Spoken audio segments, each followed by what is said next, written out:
USA to check all cargo planes and incoming ships with radiation detectors for terroristic activity. And Pope Benedictus XVI is furious about the mockery of a crucified Christ at Rome's museum. The head of Hezbollah declares there will be no Mideast peace as long as Israel exists. Stay tuned for this and much more, and Jack Van Impe presents. From the heartland of America to every nation on earth, this is Jack Van Impe Presents The Truth in News and Commentary. Here now are Doctors Jack and Rexella Van Impe. Hello and welcome to Jack Van Impe Presents. We try to take you around the world with our global headlines every single week. We're going to continue to do that here on this program.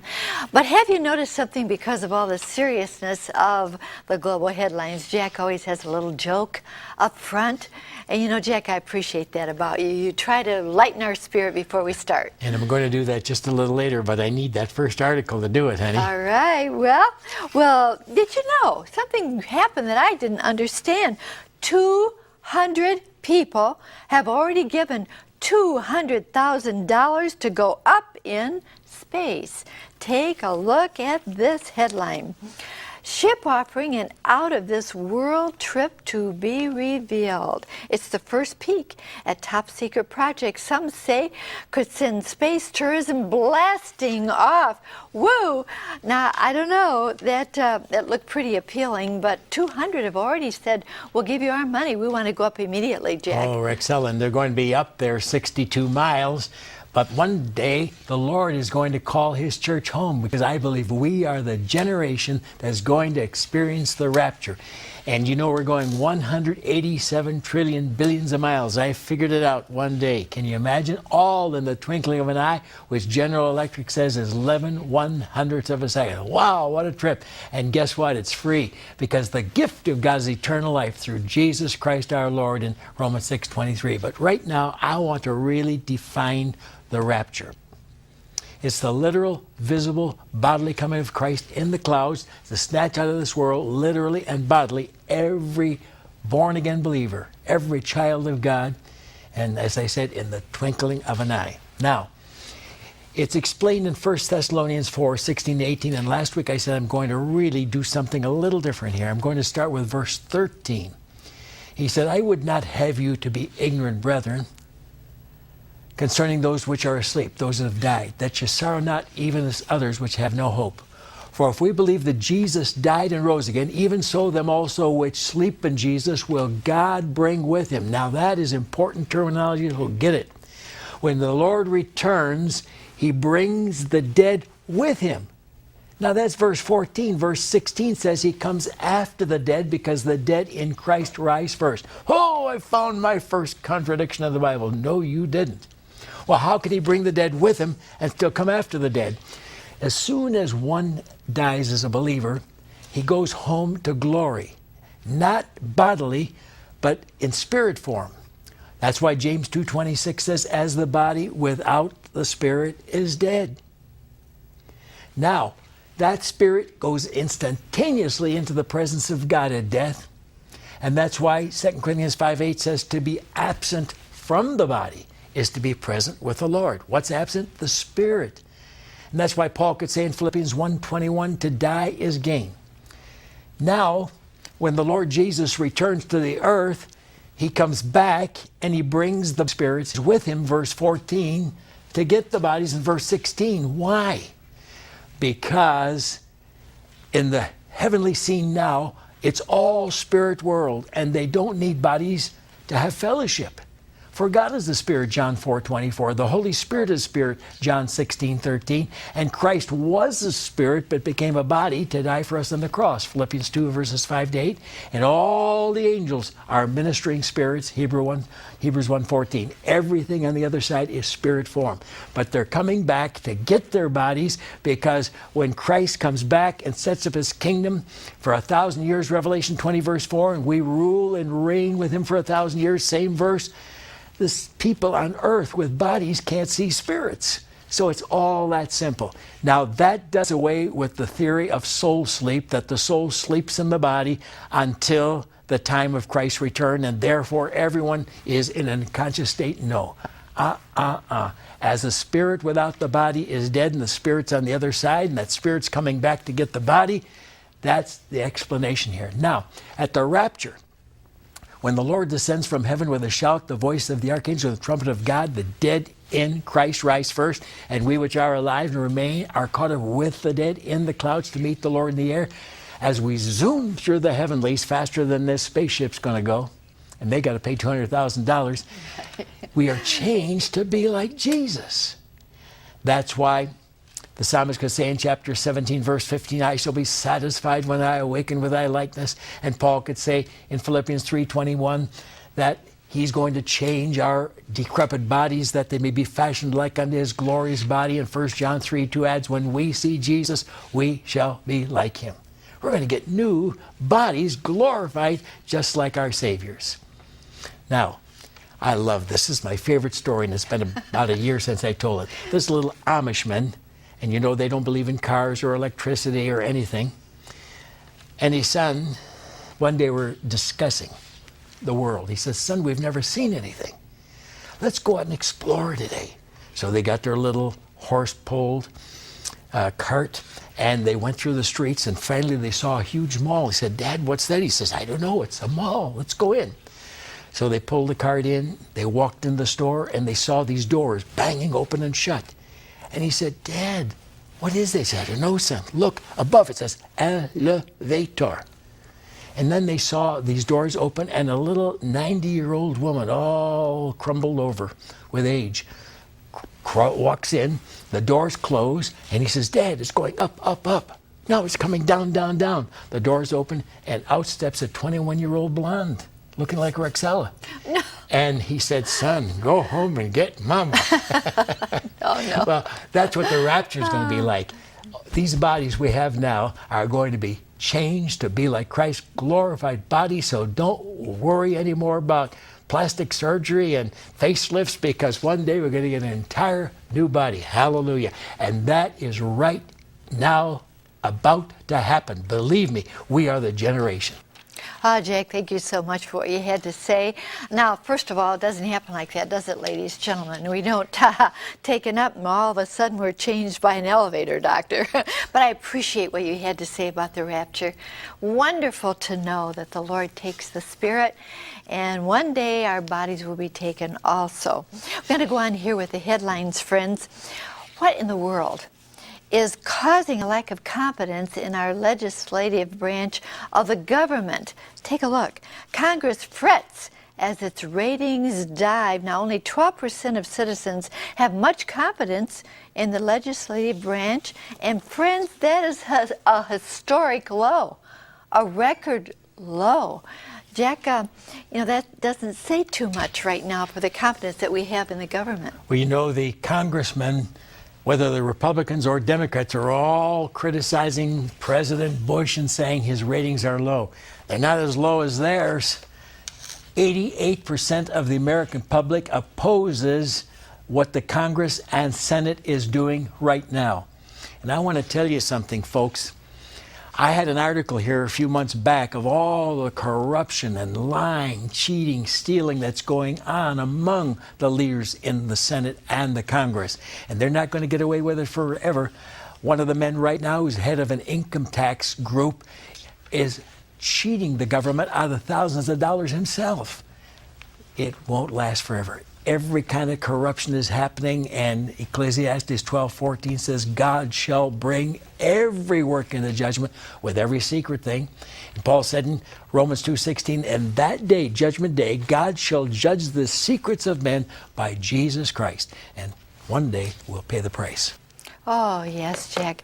Well, the museum in Rome is displaying something now that breaks the heart of the Pope, and it breaks my heart. It's going to break your heart. Take a look. Italy Museum defies the Pope. The museum says that it will continue to display a crucified frog. Oh, my, Jack. I believe that certainly this is one of the most blasphemous things that I've heard of lately. And We're told that he has nails in his hands and his feet as he's hanging on the cross. He has bulging eyes and a tongue that hangs out and a glass of beer in his hand. If they're not trying to mock Christ, then I am a dummy. That's what's going on. And I'll tell you, Jesus has always been hated. When our Savior was born, the ruler of the Roman Empire said to his commanders, kill every baby from 2 years old downward in order to get rid of this Christ, who they say is the King of the Jews. He wanted no competition. As Jesus grew up, he was very hated. He said in John 15:25, they hated me without a cause. Isaiah 53:3 pictures the situation. He's despised and rejected of men, a man of sorrows and acquainted with grief. Oh, how they hated my Jesus. The Pharisees said he casted out devils through the prince of devils, Matthew 9:34. In John 10:20, they were so filled with hatred against Jesus, they said, he is mad, foams at the mouth, and has a devil. And the greatest thing they said against him was, he is an illegitimate child. Mary had an affair. And Jesus, we be not born of fornication, sexual impurity like you. What blasphemy, what hatred. And if Jesus were to come back today, he'd be just as hated. And when I see some of the things that I saw recently in some of the books that Oprah Winfrey's promoted, Jesus is not loved, believe me. Jack, thank you so much. For when he comes back, there'll be no doubt of who he is, right? Well, we have a brand new offer for you, friends. Christ returns. This generation, take a look. 500 prophecies presently fulfilled prove that Christ's return could become reality at any moment. 21 church fathers for the first 430 years of the faith taught that Christ would arrive at the start of the 21st century. Pagan prognosticators, including the Mayans, Incas, and Hopis, also looked to the 21st century, December 21st, 2012, for the final day of history, the end of the world. The Van Impes proved these pagan forecasters wrong in a startling new video, Christ's Return. This generation? Instead, they proclaim what could become the greatest event in history, the appearing of the King of Kings and Lord of Lords. First, 7 major global events had to happen. They have since 1948. Order the video, Christ's Return. This generation, see why. Who do not put off making that call or writing to us this week. You need to have this in your home. Could it really happen in our generation? We tell you all about it in here, Jack. Could the History Channel be right? Could it be 2012? That's not much into the future. And not only that, but the 7 major prophecies no one has ever lived to see for 2,534 years. But you have lived to see them. You are the generation that, oh, I'll tell you, this is exhilarating, it's astonishing, and it'll bless your heart. Jack and I discussed so many of your questions as to why it could be this generation. You know, there's a big question in your mind. I heard about the coming of the Lord all my life, and I never thought it'd be in my lifetime. But we discuss all the things going on in the world and why it could be in your lifetime, in my lifetime. So don't put it off. There's the 800 number and the address. Make the call right now. We want to get it into your home, and we will as soon as we hear from you. All right, friends, you know, we are living in a very dangerous time. A very dangerous time. Well, they finally had the trial of the 8 men who were accused of plotting to blow up that transatlantic flight. Remember, in August 2006? Well, they have the verdict. The verdict thwarts UK prosecutors in transatlantic terrorism case. They did not really come to a verdict. They had a mixed verdict out there. By the way, thousands could have been killed, worse than 9/11, and going on. Gates has words of caution for the next president. Well, thank you, Defense Secretary Gates. We appreciate those words. And again, from the Weekend Journal, Terrorism's New Structure. Now that is anthrax spores. And Martin Amos has this to say. He warns about the thrust for power, the quest for fame, and the inevitable use of weapons of mass destruction. Going on now, terror groups developing dirty bombs, says security chiefs. Now, they are exploiting the political chaos in Pakistan. And why do they have a chaos? Well, of course, Bashar is no longer the president there. And he used to be a friend of the United States, of course. All right, at least 60 die in attack on Pakistan arms plant. And again, neighbors worry about Pakistan's stability. And U.S. starts scanning incoming air cargo by radiation detectors. They can certainly detect some terrorism going on. And boats gearing up to detect nuke matter. And again, TSA tests scanner for car bombs. Oh, even in our cars, they can detect if there is something there for terrorism. Do you sense something, friends? I do. Everywhere, cars, boats, around the world, we see that terrorism is continuing to rise up, especially in Pakistan there, Jack. Pakistan is the only Arab nation that has nuclear weapons.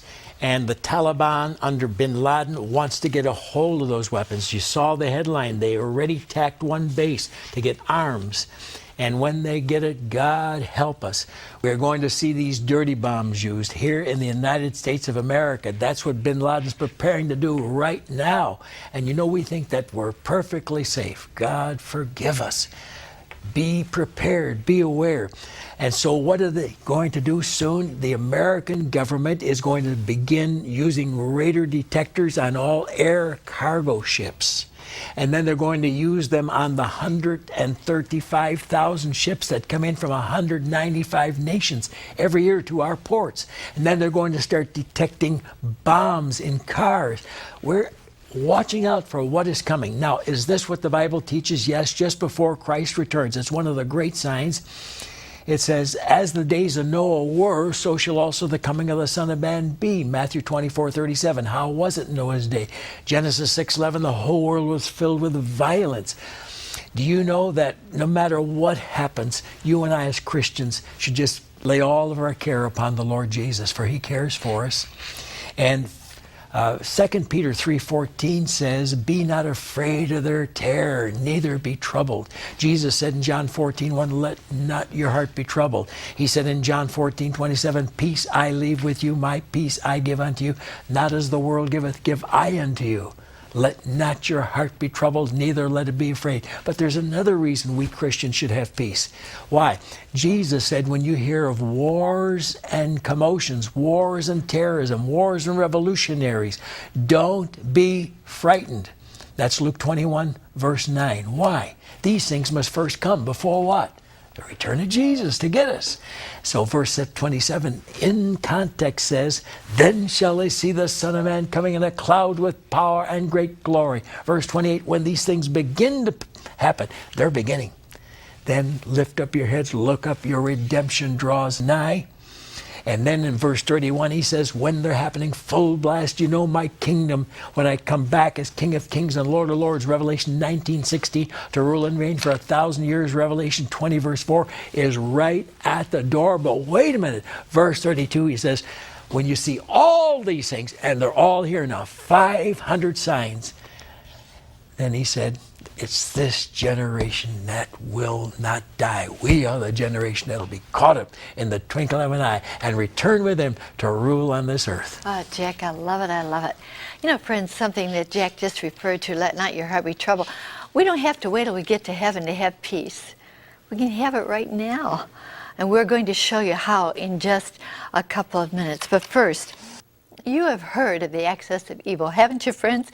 Well, now there is a new alliance for axis of evil. Take a look, Russia and the new axis of evil. Let's take a look at who's involved. Just how scary is Russia? Well, of course, she is the one we have to focus on. Russia tests ICBM designed to overcome missile shield. She said, if you're going to have a shield, so are we. Russia missile test heightens standoff with the West. And then let's go on. Syria warns of global disaster if Iran is attacked. Assad, Israel aid to Georgia encourages Syria-Russia ties. And Iranian army announces new fighter jets. Can you see all these coming together, friends, at Axis? Iran renews nuclear weapons development. And again, Iran rocket launch troubles the United States. Let's see this. Russia considering increasing nuclear aid to who? Iran. And Iran top military commander warns attack would spark world war. Can you imagine?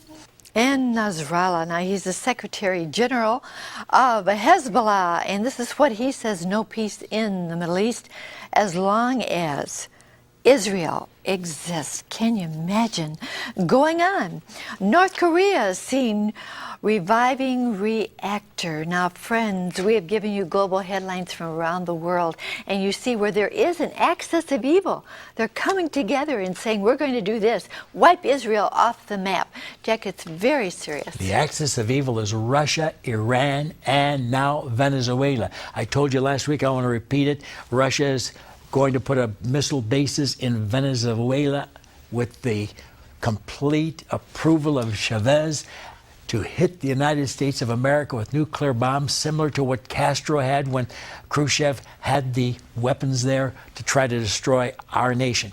And then Russia now is moving into the Baltic and is going to put up a missile base there to hit the European Union in retaliation for us putting up one in Poland and Czechoslovakia. But let's go on right now. In Ezekiel 38 and 39, Gog, Magog, Meshech, Tubal, and Rosh, verses 1 and 2, fight the war of the latter years and the latter days. And by the way, every name there is now identifiable as a city in Russia. And it's the war of the latter years and latter days, not something that happened 2,000 years. It's for the final time, just before Christ comes and calls his church away first in Revelation 3, verse 10. Now, who's going to join with Russia? In Daniel 11:40, we have the king of the south, Egypt, who heads up an Arab federation consisting of Syria, and Russia is giving weapons to Syria in the near future, and that's Isaiah 17:1. Ezekiel 38, beginning with verses 5 through 7, we have Persia, which is Iran and Iraq, and we also have Libya and Ethiopia, and Tagarma is Turkey, and we have Cush and Put there, and ladies and gentlemen, this is Algeria, and Morocco and Tunisia. And when we move over to Psalm 83, verses 5 to 7, we have Jordan and Lebanon and the Palestinians, Hezbollah, and all the other groups for one of the most horrendous wars in history. But all of it, the Israeli says, we can't have peace as long as Israel exists. So 18 times they're going to march, as mentioned, against a nation called Israel in the 38th and 39th chapter. 38, verses 8, 14, 16, 17, 18, 19, chapter 39, verses 2, 4, twice, and 7, 9, 11, 12, 17, 22, 23, 25, 29, and it will be an atomic war. Psalm 97, 3, Isaiah 66, 15, Ezekiel 20, 47, Joel chapter 2, verses 3 and 30, Zephaniah 1, 18, Malachi 4, 1, Revelation 8, 7, the third part of the trees was burned, and Revelation 9, 18, by these three was the third part of men killed. Aren't you glad you know the Lord? We're going to be whisked away soon. Why? Because we are the generation that's going to miss all of this via come up hither, Revelation 4:1, as we sweep through the heavenlies in the twinkling of an eye. Be ready. Oh, Jack, so many verses of Scripture pointing to the return of the Lord. And again, the most important thing, do you want him to come? Do you want the Lord to come soon? Do you want him to come today? If he did come today, would you be looking? Would you be ready? I trust that you would. And now Jack's going to show us exactly how we can be ready. Jack? I love 1 John 4:14. The God the Father sent his Son Jesus to be the Savior of the world. There is no other Savior. There is no other way. And the Bible says, as many as received Jesus, to them gave God the Father power to become sons or daughters. You want to become a son or daughter of God today? Then pray this prayer. Precious Jesus, Savior, coming King, I want to be in your kingdom, but first I must receive you as my personal Savior.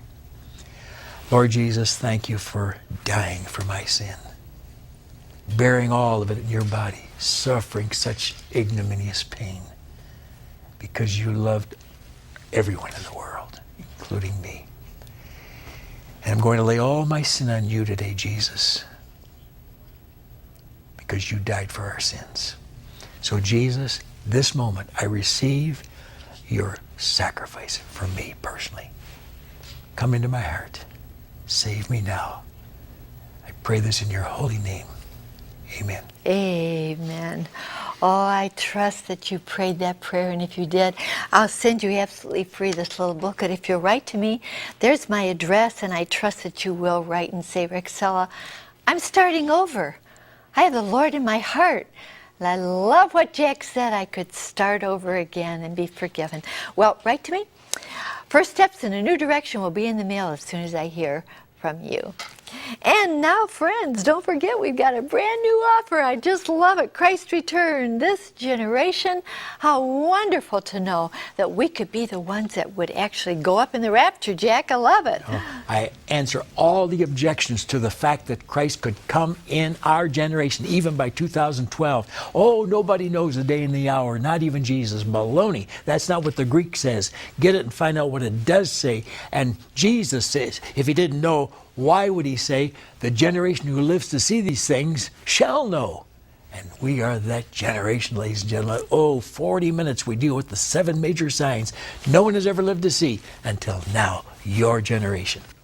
Jack, I'm so glad we put this out. I don't think I've ever had more people ask me personal questions about the coming of the Lord. They have so many things they would like to have answered, and we tried to do it on this video. So there's our 800 number, and there's the address, Box 7004, Troy, Michigan. Don't put it all. Please call, because we really would love for you to have it in your home. And not only in your home, maybe you want to get one for your pastor. Maybe he hasn't spoken on this subject for a long time. So please order a couple. You can give one to him, a neighbor, a good friend, and talk about the return of the Lord.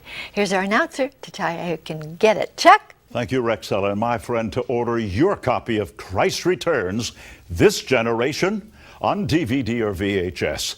Have your credit card ready and call toll-free 24 hours a day, 1-800-JVI-7777. To order by mail in the U.S., send your donation of $24.95 to Jack Van Impe Ministries, Box 7004, Troy, Michigan 48007. In Canada, send your donation of $24.95 to Jack Van Impe Ministries of Canada, Box 1717, Postal Station A, Windsor, Ontario, NINA 6Y1.